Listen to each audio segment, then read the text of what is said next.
आया कि कोई सब टायर पंचर हो गए और कोई संभावना नहीं है, और जो है आपको लगता है कि जो 12% जो है वो वोट बढ़ जाएगा कांग्रेस का, वहां तक वो पहुंच जाएगी जहां पर वो जीत हासिल कर सकती है।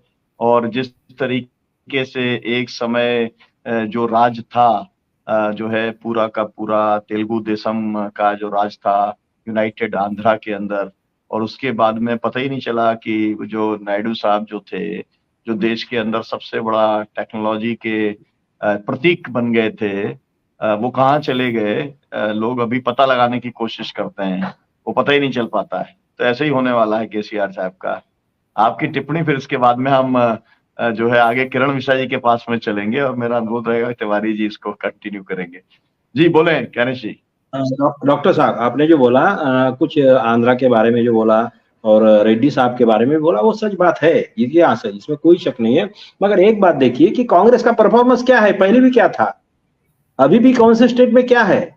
वो कांग्रेस की सिर्फ एक ही ताकत है कि मोदी, शाह, आरएसएस और वो योगी, इन चार, मतलब आरएसएस से भागवत वगैरह जो भी है, समझ लीजिए संगठन, ये 3-4 लोगों की जितनी ज्यादतियां हुई, विलन जितना स्ट्रांग होता है ना, तो उतना ही हीरो कैसा भी रहे, गरीब भी रहे, मार भी खाता रहे, तो भी सहानुभूति उनके तरफ जाती है, ऐसी एक बात है। तो इसलिए कांग्रेस को जहां तीसरा और कोई फाइटर नहीं है, कॉम्पिटिटर नहीं है, वहां पे कांग्रेस बढ़ रही है। जैसे कि छत्तीसगढ़ में क्या था, तो बीजेपी और कांग्रेस, बीजेपी और कांग्रेस, एमपी में क्या था, बीजेपी और कांग्रेस, राजस्थान में क्या था, बीजेपी और कांग्रेस। ये बात है, यहाँ पे वो बात नहीं है। यहाँ पे 8-9-10 सालों में लोगों ने देखा भी है, ये गारंटी वगैरह ठीक है, ये तो चलती रहता है, मैंने पहले भी बोला है। और दूसरी बात क्या है कि इस देश में रियली, मैं उस पार्टी से बिलोंग करता हूँ इसलिए नहीं बोल रहा हूँ, मगर 6 महीने यहाँ पे रहा हूँ, हमारा एजेंडा क्या है, जो मैंने गाने लिखे इस पार्टी के लिए, वो एजेंडा क्या है, ये केसीआर ने ये सेट किया है। केसीआर ने बोला है कि बहती नदियां रोकेंगे हम, बढ़िया बांध बना देंगे,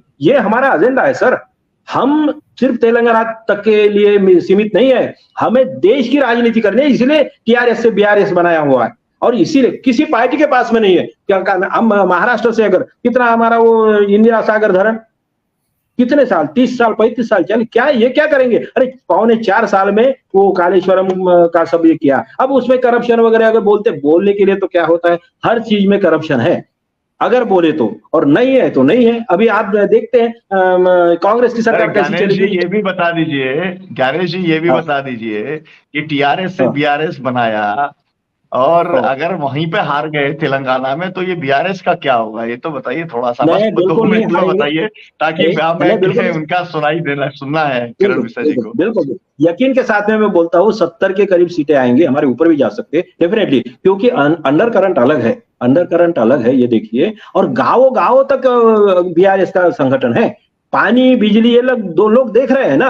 नाराजगी तो थोड़ी बहुत होती है, सभी को तो खुश नहीं कर सकते, ये बात भी सही है, मगर 70 के ऊपर सीटें आएगी ऐसा कुछ अंडर करंट है, वो ये ऊपरी हवा बनाई है। और दूसरी, कांग्रेस का एकदम ही कम था ना, नीचा था ना, तो थोड़ा सा बढ़ रहा है, चहल पहल नेचुरली ज्यादा दिखेगी उनके फेवर में। नेचुरली जिसका 2 रूम का भी मकान बन रहा है, तो बन रहा है, वहां पे गाड़ी आएंगी, ट्रक आएंगे, लोग आएंगे, दिखेगा। और आपका बड़ा बंगला बना हुआ पड़ा है, वहां पे क्या दिखेंगे, आपके नौकर दिखेंगे बाहर आते जाते, चहल पहल दिखेंगी, जो नया घर बन रहा है वहां पे। कांग्रेस को ये एक अच्छा ये मिल रहा है, वो भी कहां से, तो कर्नाटका में जो उनको मिल। अब देखिए, एक ही बात कहना चाहूंगा कि 3-4 स्टेट में क्या पोजीशन है ना, ये एमपी में एकदम से अपन बोल सकते बिल्कुल सॉलिड है उनके फेवर में, लहर है क्या, नहीं है।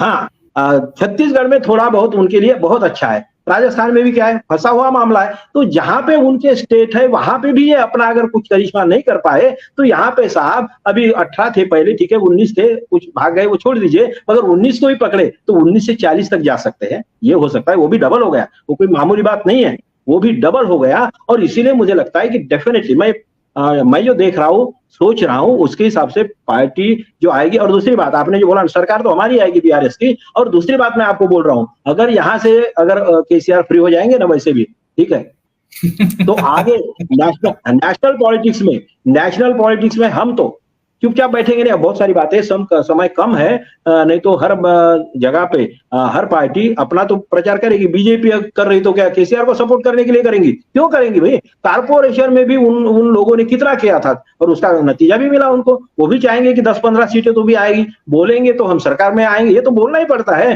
मगर वो क्या बीजेपी के, और हर इसमें लोकसभा में भी क्या है, कई मामलों में अलग अलग, आप और हम, वीपी सिंह हमारे नेता थे, वो भी बीजेपी के साथ में थे ना, बीजेपी यानी जनता पार्टी में बीजेपी के लोगों के साथ में सरकार बनाई। जॉर्ज फर्नांडिस हमारे नेता थे, वो भी उनके साथ में थे। अब ये अपने जो है नीतीश कुमार तो उनके साथ में कितने बार सत्ता में, तो ये तो बातें चलती रहती है। ये मेन बात है कि आप मेन आपका जैसे दंगाई ये का काम जो करती है ना बीजेपी, वो लाइन पे केसीआर नहीं है। बहुत शुक्रिया ज्ञानेश भाई। मैं जरा किरण मिश्रा जी की बात भी हम लोग सुन लें।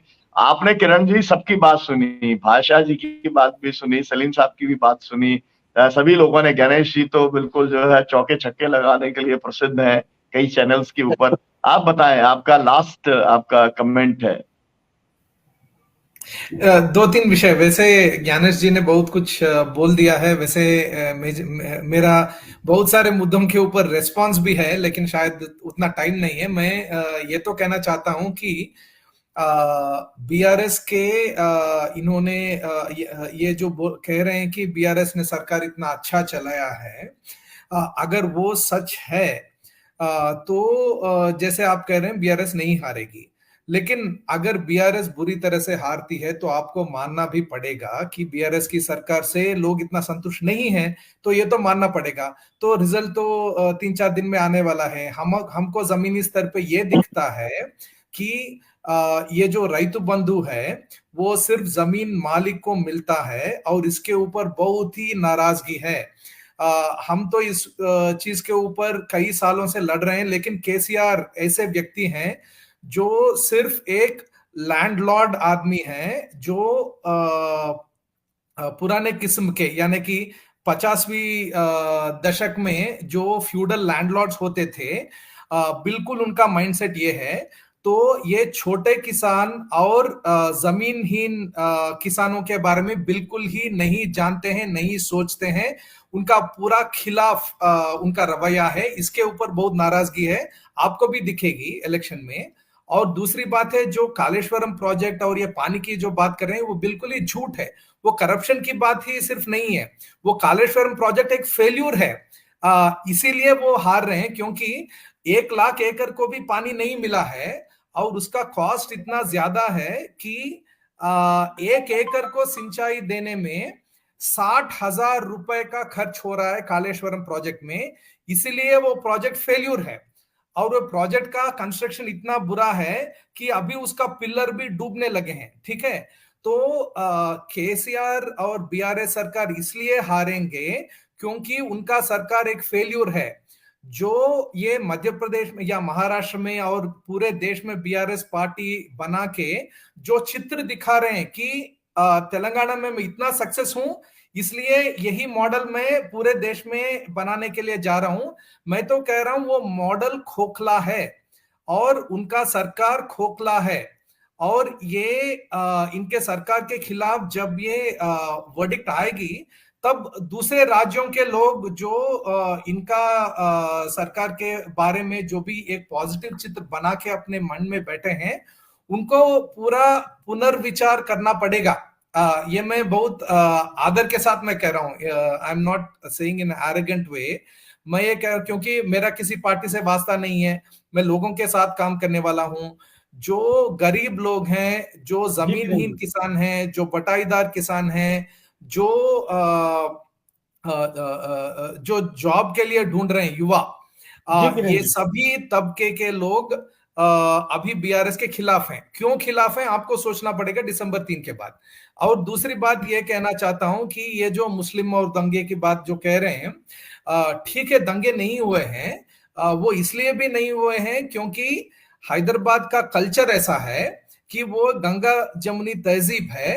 लोग दंगे नहीं चाहते हैं, इसलिए दंगे नहीं हुए हैं। लेकिन बीआरएस सरकार तो बिल्कुल बीजेपी से हाथ मिलाई हुई है अगर मान लीजिए ऐसा वर्डिक्ट आता है कि बीआरएस को मेजॉरिटी नहीं मिलता है और बीजेपी को 10 सीट मिल जाते हैं, तो वो बीजेपी के साथ कोalition सरकार बनाने के लिए तैयार हैं। तो लोगों को ये साफ मानना पड़ेगा कि अगर आपको बीजेपी का कोalition सरकार, यानी कि रिवर्स रूट से, पिछले दरवाजे से बीजेपी अगर पावर में आना चाहती है, तो वो बीआरएस के दरवाजे से आएगी। तो इसीलिए अगर कोई बीजेपी का सरकार तेलंगाना में नहीं देखना चाहते हैं, तो बीआरएस को नहीं वोट करना चाहिए, ये भी लोगों के मन में साफ है। तो रिजल्ट तो हम दिसंबर 3 को देखेंगे। जी डॉक्टर सलीम, आप कुछ कहना चाह रहे हैं? जी, मैं दो बातें कहना चाहता हूँ। एक बात अभी आई थी कि भाई बीआरएस के पास जो है वो कैडर है। असल में बीआरएस का कैडर और कांग्रेस का कैडर कॉमन है, क्योंकि केसीआर भी जो है वो कांग्रेस के साथ थे। तो वो कैडर जो है वो कॉमन कैडर है, वो केसीआर की तरफ चला गया था, वो जो है अब कांग्रेस की तरफ चला आ गया है। तो वो कोई ऐसा कैडर नहीं है कि जो किसी एक का है, वो आज कांग्रेस के साथ है, कल केसीआर के साथ भी जा सकता है। दूसरी बात जो है वो सबसे महत्वपूर्ण ये है कि इस इलेक्शन को 2024 के सेमीफाइनल के तौर पे देखा जा रहा है। अब 2024 में बीजेपी के सामने कौन खड़ा है, लोग ये देख रहे हैं। जी 2024 में बीजेपी के सामने कांग्रेस खड़ी है और केसीआर नहीं खड़े हैं। तो जो लोग ये सोचते हैं कि 2024 में जो है वो बीजेपी को हराना है, उसको घर भेजना है, तो वो डेफिनेटली ये चाहेंगे कि जो उनका मुकाबला कर रहा है राष्ट्रीय स्तर पर, उसको जो है वो जिताए, ताकि उसका जो हौसला है बढ़े, उसकी हिम्मत बढ़े और वो ज्यादा ताकत के साथ मुकाबला करे और जो है वो जो 2024 का जो परिपेक्ष है वो बीजेपी के खिलाफ आए और इंडिया का जो वो है अलायंस, उसकी तरफ जाए। तो इस इलेक्शन को हम आइसोलेट करके सिर्फ स्टेट का इलेक्शन और वहाँ की गारंटी और इस तरह से नहीं देख सकते, बल्कि जो है वो नेशनल पर्सपेक्टिव में इसको देखना चाहिए। शुक्रिया जी डॉक्टर। तो निश्चित रूप से ये जो चुनाव है ये राष्ट्रीय संदर्भ को लिए हुए है और इस चुनाव में देश की जनता या इस प्रांत की जनता भी, देश की ही जनता है, वो देखना चाहती है कि 2024 में क्या होने वाला है। तो एक जैसे ये जिससे क्षेत्रीय दल है उनके साथ इस समय संकट आ गया है। तो ये तो कहा जाएगा, हमारे यहाँ एक कहावत है, मूस नोटाई लोढ़ा हुई। तो एक प्रांत की पार्टी खाली अपना नाम बदल करके टीआरएस से बीआरएस करके वो राष्ट्रीय पार्टी नहीं हो सकती है। राष्ट्रीय पार्टी के लिए राष्ट्रीय संदर्भ होना चाहिए, राष्ट्रीय स्ट्रक्चर होना चाहिए, राष्ट्रीय दृष्टि होनी चाहिए। तो वो चीज कहने के सवाल, और फिलहाल वो स्ट्रक्चर कहीं ना कहीं से एक पार्टी है जो राष्ट्रीय स्तर पर दिखाई पड़ रही है। अब यही कि अब वो जो उन प्रांतों में ये पूरे देश के स्तर पर उसका क्या परफॉर्मेंस होगा और अपना अलग की बात है। लेकिन फिलहाल इस 5 प्रांतों में तो केवल और केवल कांग्रेस ही ऐसी है जो हर जगह लड़ती हुई दिखाई पड़ रही है और राष्ट्रीय संदर्भ में भी चाहे जो हो जाए, विकल्प जो भी बनेगा वो कांग्रेस को माइनस करके नहीं बन सकता, कांग्रेस को मुख्य धुरी बननी ही होगी। तो इन 5 राज्यों के चुनाव में जाहिर सी बात है कि वहां की जनता कांग्रेस के पक्ष में खड़ी होगी और ये चुनाव राज्य स्तर का चुनाव है ही नहीं है। यह चुनाव सीधे सीधे भारतीय जनता पार्टी के खिलाफ,